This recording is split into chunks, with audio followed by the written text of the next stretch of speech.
આ બધું નહીં ચાલે. તમે મામલતદાર છો, તાલુકાના રાજા નહીં. ડેડિયાપાડાના વિકાસ સપ્તાહમાં સાંસદ મનસુખ વસાવાએ પિત્તો ગુમાવ્યો. વ્યાપારીઓ અધિકારીઓને જાહેરમાં ખકડાવ્યા. નર્મદા જિલ્લાના ડેડિયાપાડા તાલુકાના નિગડ ગામે આયોજિત વિકાસ સપ્તાહ કાર્યક્રમમાં સાંસદ મનસુખ વસાવાએ જાહેર મંચ પરથી વ્યાપારીઓ અને સરકારી અધિકારીઓ પર આકરા પ્રહાર કર્યા હતા. ખેડૂતોને પાકના ઓછા ભાવ મળતા અને આદિવાસીઓના વીજ જોડાણ કાપી નાખવાના મુદ્દે સાંસદ ગુસ્સે ભરાયા હતા. લાઇટ બિલ પણ ભરે છે, ઘરવેરો પણ ભરે છે. 15-20 વર્ષથી કોઈને કઈ દેખાયું ના, ને હમણાં 10 દિવસ નોટિસ આપવાનું ચાલુ કર્યું છે. એમનો વીજ કનેક્શન કાપી નાખ્યું છે. ભાઈ આ બહુ ગંભીર બાબત છે. પછી અધિકારીઓ એમ ના કે મનસુખ એમને તતરાવે છે.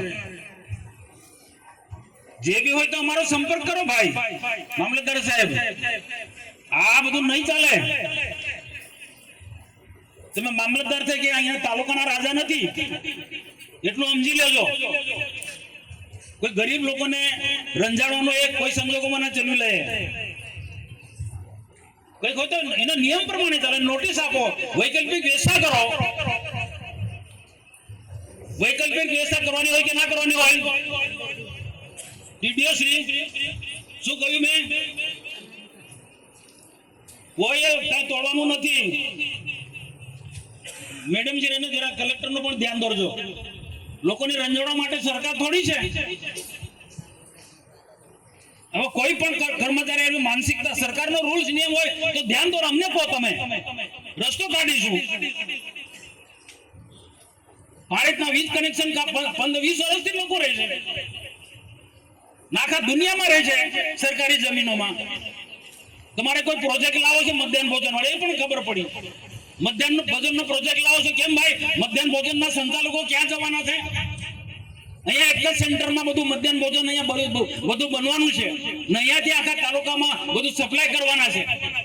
પૂછો અહીંયા કોઈ પણ પ્રોજેક્ટ લાવતા પહેલા અહીંના સ્થાનિક આગેવાનોને પૂછો. તાલુકા પ્રમુખને નથી પૂછ્યું. અહીંયા અમને પદાધિકારીનો કોઈને પૂછ્યું નથી. કલેક્ટરને પણ કહી દો તો કોઈ પણ પ્રોજેક્ટ અહીંયા લાવતા પહેલા અમારી સાથે પરામર્શ કરે. કલેક્ટર કઈ એનો રાજા નથી ભાઈ.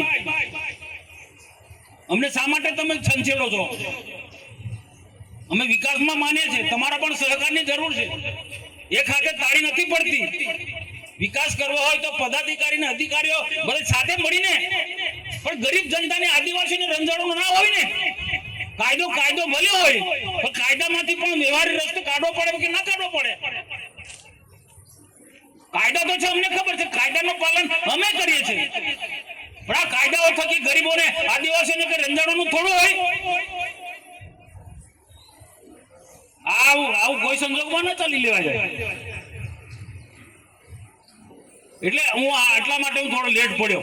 15-20 મિનિટ મારે એમની સાથે વાર્તાલાપ કરતા આખી માહિતી મને વાર લાગ્યો. પછી હું સમયસર જ પહોંચું. છતાં પણ હું મોડો આવ્યો છું. દિલગીરી વ્યક્ત કરું છું. ઘણા બધા યુવાન મિત્રો ભાઈઓ પેલા સામે ઉભા છે, એક કલાકથી ઉભા છે.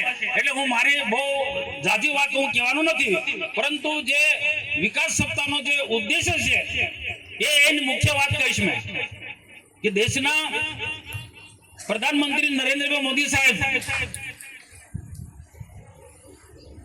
આપણા ભારત દેશને સમૃદ્ધ ભારત બનાવવા માંગે છે, મજબૂત ભારત બનાવવા માંગે છે, આત્મનિર્ભર ભારત બનાવવા માંગે છે. હર હાથ કો કામ.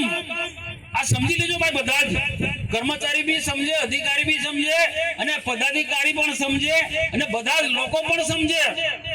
હર હાથ કો કામ.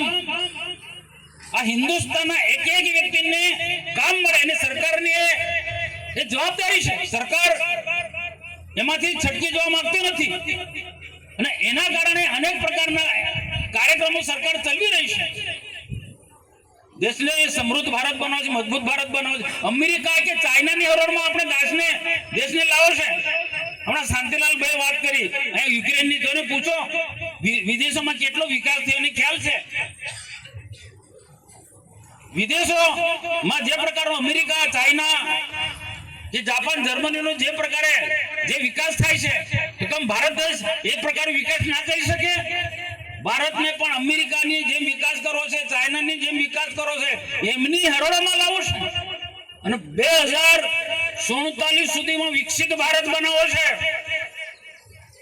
ને આપ સૌને બધાને પણ એક અપીલ કરું છું, 2047 સુધીમાં જે પ્રકારે ભારત સરકારને રાજ્ય સરકારના અલગ કાર્યક્રમો ચાલી રહ્યા છે, વિકાસનાથી માંડીને યોજના ચાલી રહી છે, એ જે યોજનાને સમજીને જે લોકો પૂરેપૂરો લાભ લે છે એનો 2047 સુધીમાં જબરજસ્ત મોટો વિકાસ થવાનો છે. કોઈ રોકી નથી શકવાનું.